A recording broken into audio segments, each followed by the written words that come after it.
The NBA regular season has concluded, and as more famous people than myself are making their real All-NBA ballots, I decided on this channel today we're going to be giving you my selection for the All-NBA first, second, and third team. Let's get into it.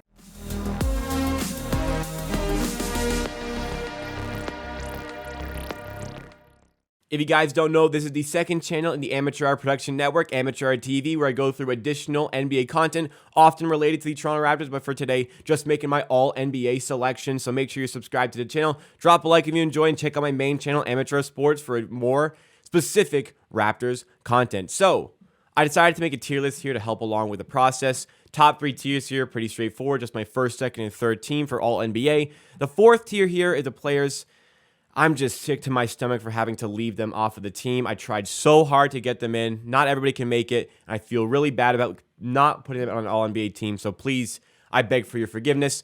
If they're in the fifth tier here, I really didn't struggle leaving them off the team. They were fine. I recognize it. They just didn't make it. Now, for the purposes of my list in particular, I don't think there's any wrong way to make your All-NBA ballots and your All-NBA selections. But for me, I have to make a cutoff for games.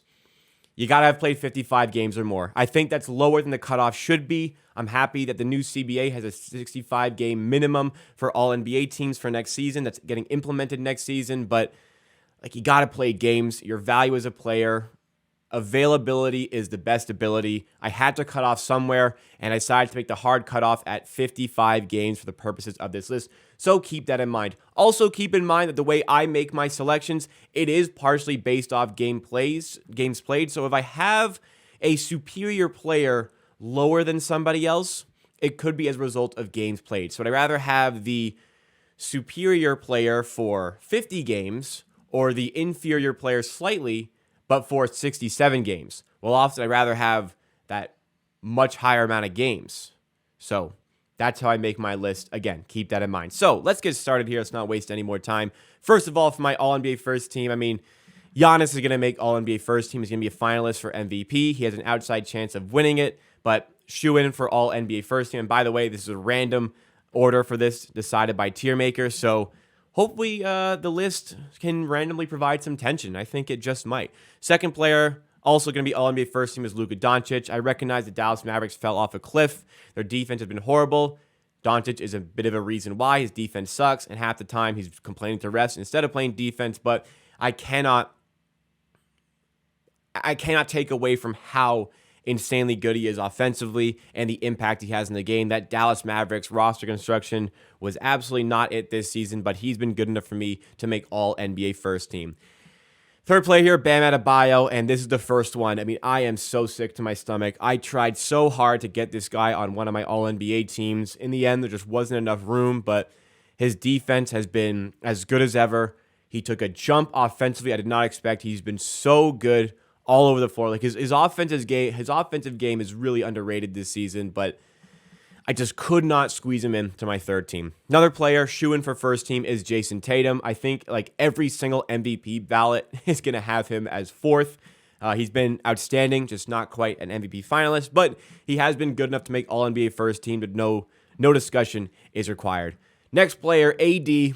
I'm not as sick to my stomach about him as I was for Bam, but he just misses the cut here. I think maybe you're watching this a little bit surprised about that, but ultimately, Anthony Davis just didn't make it over the player I'm going to have ahead of him, as we'll see over the course of this video. AD, by the way, did play enough games, though. Barely, at 56 games played, but just could not fit him into my team. Next one is Jalen Brunson, and oh man, he's had an excellent season. I respect what he's done this season, but I really didn't stress about leaving him off the team. There's just nowhere where I could fit him in, and it wasn't even really a tough decision for me. Another one is Drew Holiday. I understand if you have either of these guys in your All-NBA teams. Just for me, they didn't quite make it, and I didn't really have a problem leaving them off. Another one is Jaren Jackson. He's kind of on the border of this. I kind of wanted to get him in, but there really wasn't any space, and he wasn't that close in the end. So Jaren Jackson Jr., another one who didn't make it, though he is my pick for Defensive Player of the Year. And I will say, when John Morant went out, this guy went on a tear offensively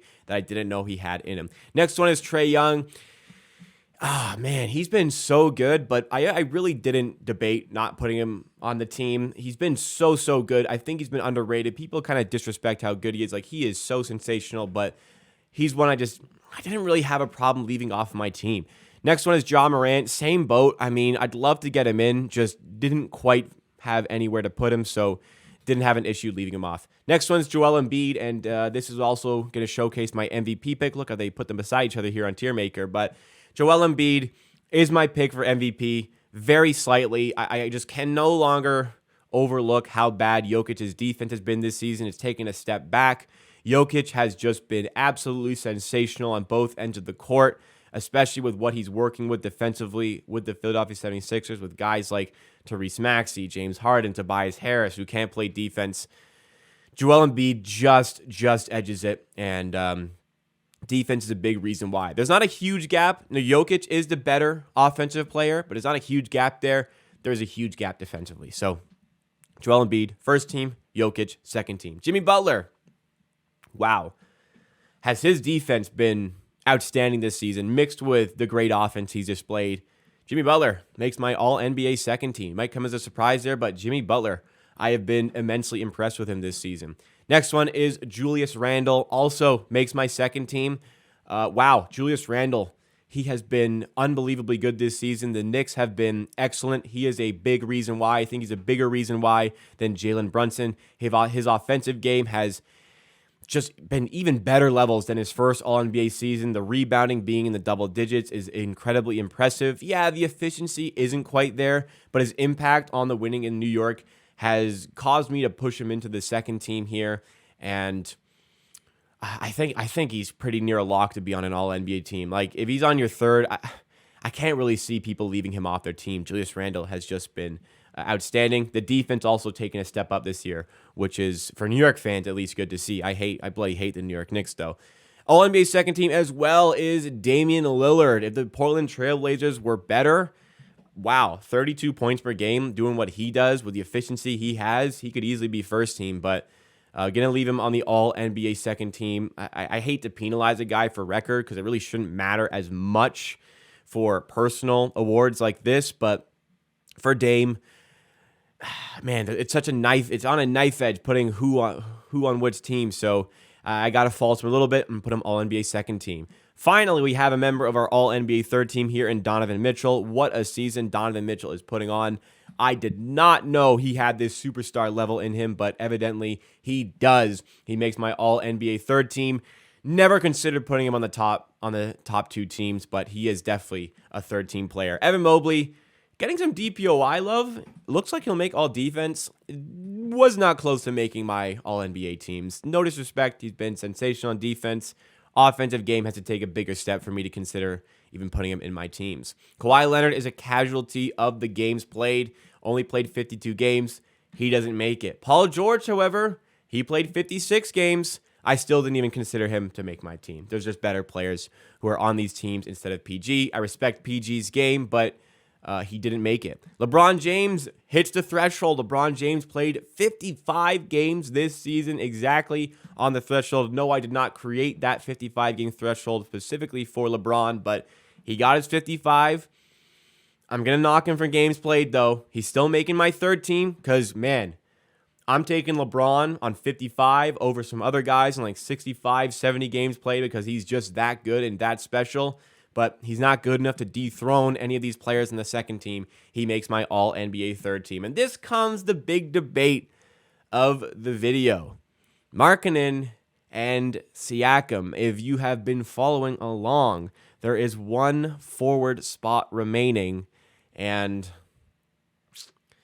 it's got to go to one of Markkanen or Siakam here. Now, I am a Raptors fan. I love Siakam. He's probably my favorite player in the league, but his efficiency has dropped off tremendously in the second half of the season. His defense has not been the level I would have hoped it to be. His clutch performances this season have been very, very bad statistically. Man, it's tough, but Lauri Markkanen makes my All-NBA third team. He has just been unbelievable this season. The efficiency in which he's putting up, the numbers that he's putting up, I cannot overlook it. Like, it's just so remarkable what he's doing. I feel sick to leave Siakam off my team, but I could not put him over Lauri Markkanen. I had to keep my bias out of it as best as possible. Maybe I feel like there's a little bit of hint of bias from me because, like, I'm holding Siakam under a microscope because I watch every single Raptors game. I'm not watching every single Jazz game. But for me, Markkanen makes it over very slightly. De'Aaron Fox next up here. And for the clutch gene that he has, he should win Clutch Player of the Year, the inaugural Clutch Player of the Year. Wow, I knew he had the superstar level in him. This season, he hit it. He makes my All-NBA third team. He sneaks in as a point guard or as a guard for the All-NBA third team. Shout out to him for how well he has played this season. And particularly, it is the clutch part of his game that has lifted the Kings to such a tremendous win-loss, finishing third in the West. And ultimately, it lifted him above a player that I am so sick I had to leave off my team, Jaylen Brown. Brown is eligible at forward and guard, but I just could not put him in anybody else here. Like, I want to get Jaylen Brown in so badly. Like, he's first on this list, on this tier. Wow, I'd love to get him in my team. He just doesn't fit. He's been so good this season, and I feel bad because, like, for him, I mean, he might make it still. This is just my pick, and nobody cares about this, but except for you. Thank you so much for watching. Drop a like if you're still watching 10 minutes into the video, but goddamn. Forgive me, Jaylen Brown. Forgive me, Celtics fans who may see this. I wanted to get him in. I did. He was on I had him in there, but I just, every time I looked at somebody else, I'm like, yeah, they make it just over Jaylen. All right, so we have 3 players left for All-NBA. One of them is Domantas Sabonis. Now, this is the guy that kicked off Bam and AD. Sabonis, games played is a little bit of a factor here for Domantas Sabonis, but he's just been so outstanding on offense. I'm picking and choosing kind of when I care about defense and where I don't care about defense. But for games played here, Sabonis has played in so many games this season. I think he's mid to high 70s in games played. Would I rather have that than AD on 55 or 56 games? Yes. And I slightly favor him over Bam. Maybe I'm kind of being biased towards the Kings record, but so be it. Sabonis makes my All-NBA third team. Shout out to Domantas for his season. Draymond Green is here. I don't know why I put Draymond here. Maybe just to kind of be funny. He's not making it. I don't even think he should make all defense this season. Warriors road record plus the struggles with defense. I think Draymond himself wouldn't put him on an all-defense team, or definitely wouldn't put himself on an all-NBA team for, because he probably shoulders a lot of the blame himself for the Warriors' defensive struggles, especially on the road. All right, Anthony Edwards. I like Anthony Edwards, but he didn't make it, and wasn't really much of a thought. Okay, so limited amount of players here. Obviously, forwards, the spots are filled up, so it's not going to be Kevin Durant. Only played in 47 games. Like, what a season, but man, you got to play more games. I know it's not his fault, it's injuries, but 47 games. Like, would I rather have 47 games of Durant or 55 games of LeBron? Like, I probably lean. I'd rather have 8 more games of LeBron. I'd rather have way more games of Markkanen. Like, you got to be able to play your games. And unfortunately, Durant has just not been able to do that this season. Devin Booker, he also doesn't hit. He played 52 games this season. He did not hit the 55-game mark. Otherwise, I mean, he'd easily be on an All-NBA team. But I got to have some sort of bias towards games played. I got to have a cutoff somewhere. I already think it's too low. Booker doesn't make the team. So we have a limited amount of spots available. 2 guard spots remaining. 1 on the All-NBA second team, 1 on the first team, and 3 guards left. So what is it going to be? First of all, Kyrie Irving, kind of tough. Kind of not, though. I don't think I'd put him over Trae Young. So Kyrie Irving did not make my All-NBA teams this season. I just would rather have any of the guards who made it. I'd rather have Brown, Fox, Mitchell, Lillard, Doncic, Curry, or Shai. A lot of competition for the guards. Apologies. Not even apologies. Don't forgive me. He didn't make it. So, who is first team? Who is second team? This is where the games played comes in. As much as Curry has been the better player, I would rather have 67 games of Shai Gilgeous-Alexander at a hyper-efficient 32 points per game, improving immensely on defense, generating so many steals this season for the team that led the league in enforcing opposition turnovers, driving this lottery-bound team to the 10 seed in the play-in tournament. Shai Gilgeous-Alexander, not even biased to him being Canadian, me being Canadian, makes my All-NBA first team, which means Steph Curry is second team. If Curry played more games, he's first team. But he didn't, and he did. Shai Gilgeous-Alexander is first team All-NBA for myself, and there you have it. Those are my All-NBA teams. Those are people who didn't make it. I feel sick about these four. These guys, they didn't make it, but there are my teams. Do you agree? Do you disagree? Let me know your thoughts and opinions in the comments down below. Comment your All-NBA teams as well to let me know who is going to be on your potential fake hypothetical ballot. And subscribe to Amateur TV for more NBA content throughout the rest of the play-in, playoffs, and the offseason as a whole. We'll see you again next time.